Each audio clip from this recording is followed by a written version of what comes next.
Well, I'm an idiot. So after months of dealing with this calf problem, I finally went to a pro. His name's Brad McKay. He's a performance therapist in Greenville, here in South Carolina. I actually worked with Brad like 9 years ago, thereabouts, when I was with Furman Elite Post-Collegiate Training Group in Greenville. So he knows my history, but nonetheless, he basically treated me as if I was brand new. He ran through this series of tests. So testing like flexibility, strength, all across the board, like full body, but obviously especially focusing on like, why is this happening with my calves? What is putting this extra stress on them to cause them to just strain over and over again and not be healthy? The biggest red flag, it's always nice when if you have an injury or something, it's nice to have like something that really stands out. If I went through all this tests and he was just like, I mean, everything looks pretty good, that's concerning. That's not fun to hear, because then you're like, what the hell do I do? Like, something has to be wrong. Thankfully, it was a gigantic red flag. We did an ankle flexion test. So basically you put your foot, you kind of like lean into a wall and you put your foot like a certain distance away from the wall, and you're leaning forward till your knee hits the wall, and you're seeing how far your foot can be from the wall before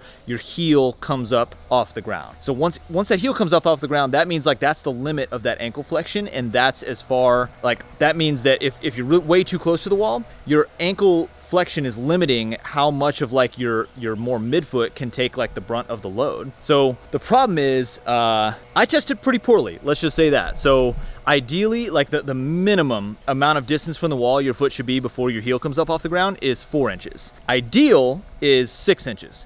I was 3 inches on the left and 2 inches on the right. So pretty disastrous. What that does, that just means that like your dorsiflexion is pretty poor. My dorsiflexion is pretty poor. It's like I'm toe running essentially. Thus, your calf, Achilles, all the like lower leg stuff on the back is taking too much of the load. It's taking the brunt of the load. The calves are supposed to be used a lot when you're running, but not excessively so. Everything has to be in balance. So basically, like the calves need to like, what does Sam say to Frodo in Lord of the Rings?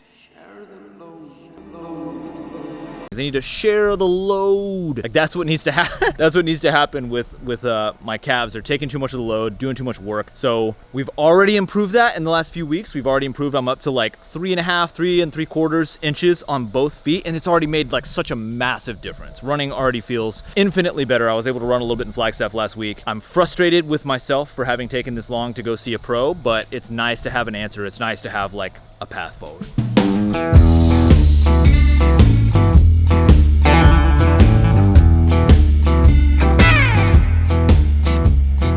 So taking a pretty different nutrition approach. You can see I got the bacon going, eggs. Basically a few months ago, I kind of started adding in like just a lot more fat and protein, like a lot more animal foods, a lot more meat, and right away found it to be awesome. Like right away found it to be tremendously helpful. But I never want to judge anything after like a week, you know? It's so easy to like feel good right away and think, oh, I'm all good, that's it. It's because this thing is working. But after giving it a few more months, definitely think it's been working. So another thing I'm kind of trying right now is sort of like intermittent fasting. I know that's kind of like a buzzword. I don't really want to say that's what I'm doing, because I'm also having like some coffee and electrolytes and stuff in the morning. But you know, it's right now, what is it, 12:06. So I'm having some bacon, eggs, frying up some potatoes as well, and then just munching on a little bit of fruit, some berries. It's funny, when I'm doing the bacon, I have to be careful with my son. Will be crawling around on the floor, make sure I don't let it spit on him. But definitely finding I feel a lot better eating fewer meals. Maybe when my training goes up in quantity, I'll probably have to change that a little bit, but right now it's definitely helping from like a work and focus standpoint.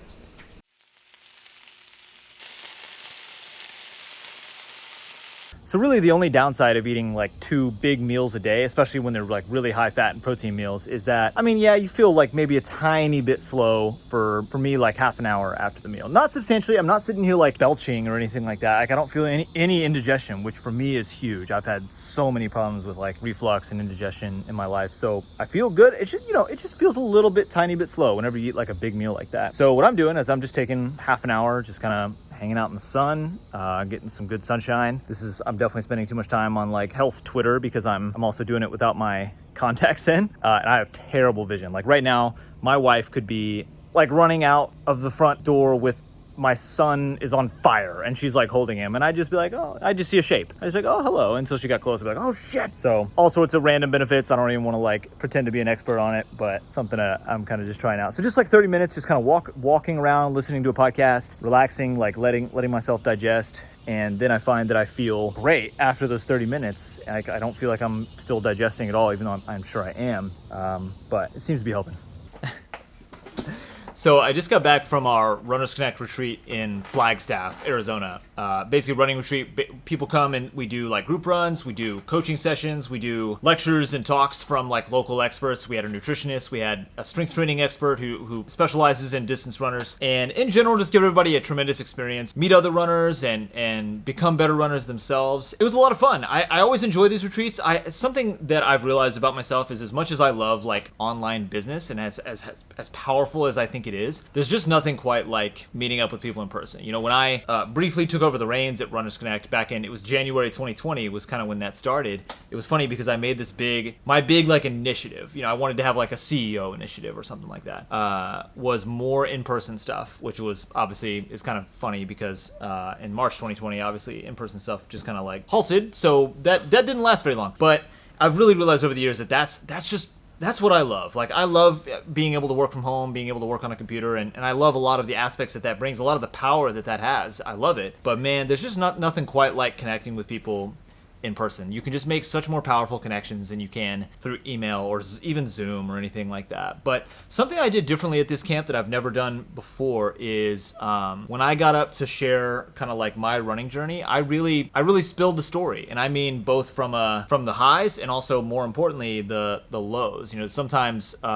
there's certain aspects of my story that I haven't been willing to share with really anyone beyond like my absolute closest friends and family. I mean, absolute tightest knit circle are the only ones that know some aspects of my story. And I really, when I went in, I was like about to get up and share, and I was like, I'm not a super nervous person like publicly. I am comfortable in talking to a lot of people, comfortable with public speaking, not a big deal. My heart was like pounding out of my chest because I knew what I was about to do. I knew I was going to share that. And I gotta say that it ended up being a tremendous decision. It was the best decision I made at the camp, because up to that point, I felt like I was already connecting pretty well with people. I was already getting along with some people, having some good conversations. After that point, it just felt like a switch flipped. Like I was able to connect with people so much better. I had a few people even come up to me privately, thank me for sharing my story, and a couple of them even like kind of shared some aspects of their own stories that I know they wouldn't have been comfortable sharing otherwise. And I'm so glad that they did. I appreciate them sharing that. And I could tell that it was maybe not like a weight off their shoulders, but it felt good for them to be able to share that with somebody and connect on it. I did have one of the people who was there, one of the guys who was there, was a really interesting guy, and he talked to me the next morning after I gave that, and it was interesting. He wasn't being rude by saying this. Like he wasn't like downplaying my story, but one of the things he said was that, you know, we all have to learn in our own way, like not to dwell on the past, you know, not to like live in the past and to move on from the past, to learn the lessons from it and move on. And I think you could take that in a derogatory way. Like I could have taken that as like an insult. I could have taken that as him saying that I'm like living in the past and dwelling on it. But I didn't at all. In fact, I totally agree with what he was saying. I think that when you have like maybe a period in your life or a struggle or whatever it is that you're struggling with, then, you know, from in my case, it was like a post-surgical struggle and complication and stuff. When you have something like that, yes, it's part of your story, and that the one I just told is absolutely part of my story, and I told that publicly for the first time, and it felt good to kind of to put that out there and admit that that's a huge part of my story. But something I realized, or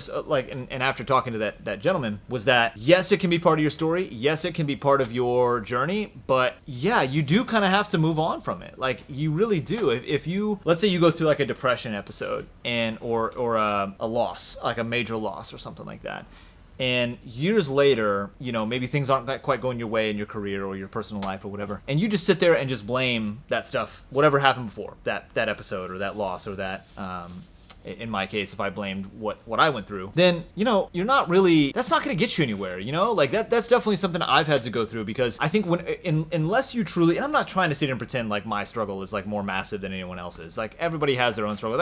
I'll tell you, that's something, going through a serious struggle. One of the things I've really learned is that most people, like a lot of people, have gone through a major struggle or are struggling today. And it's not one of those things like you should never assume someone's story. You should never assume, you know, like what someone's going through. A lot of people are in in a difficult situation right now, even if they don't seem like it. And actually that guy, it was funny, one of the things he said was like, you seem so jovial and so happy. And I was like, dude, I stopped him. I was like, it's not an act. Like I actually am a very happy guy now. Like I am very jovial. I look that way because I actually am. I'm not like faking through it. Back then, when I was going through that whole deal, I was not. Like, you would not have seen the same me back then. I was able to hide it for like smaller pieces of time, but I would not have been able to hide it for a 5-day retreat like that. If you're hearing something, it's my son's over in his little pen. I'll show him in a second, like jingling this little thing around. Anyway, it was really nice to share with people and to really open up. It allowed me to be myself more. It allowed me to be more comfortable in front of everybody. And like I said, I felt a better response from people back to me. And something I think is so important that I've realized is that there's that transparency element, but really just like learning someone's story is such a fascinating thing, beyond just their running expertise, beyond just their knowledge about a subject. Like, learning someone's story is such a fascinating part of human connection. It's something that I felt like I connected with the people at that retreat so much better than I ever have before with anyone who was strangers to me, you know, when I first met them like that over just a weekend. I don't consider any of those people that were there strangers at all anymore, because we connected so well at the camp. But that was a lot of fun. Love Flagstaff. What a great place to run. Oh, here, let's go take a look at this. This right here is one of the best parts of being able to work from home. Your goofy son sitting right next to you. Right, buddy? Watch, he'll put his face up to the thing. Come here, son. Get him, come on.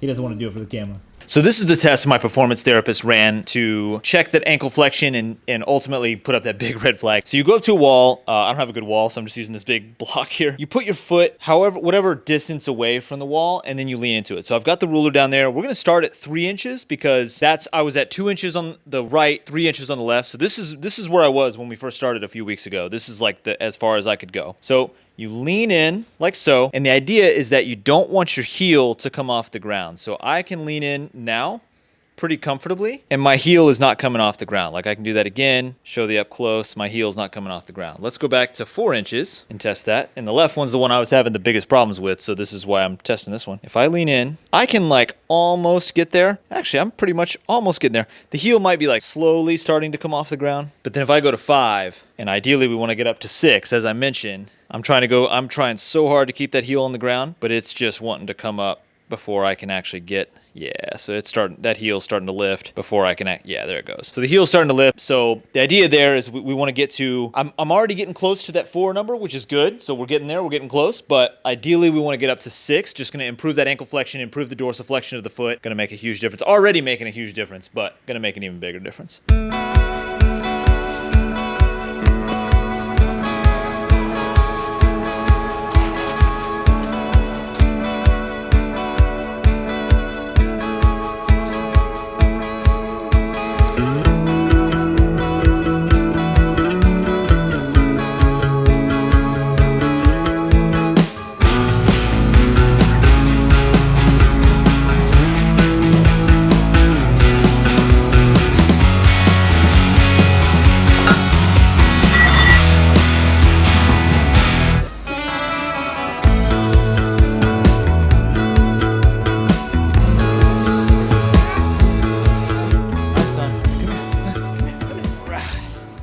Last thing, James. James E. RDLs, okay? Single leg. Ready? Hoop.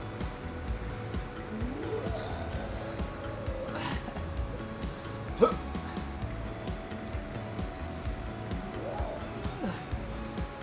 Whoa.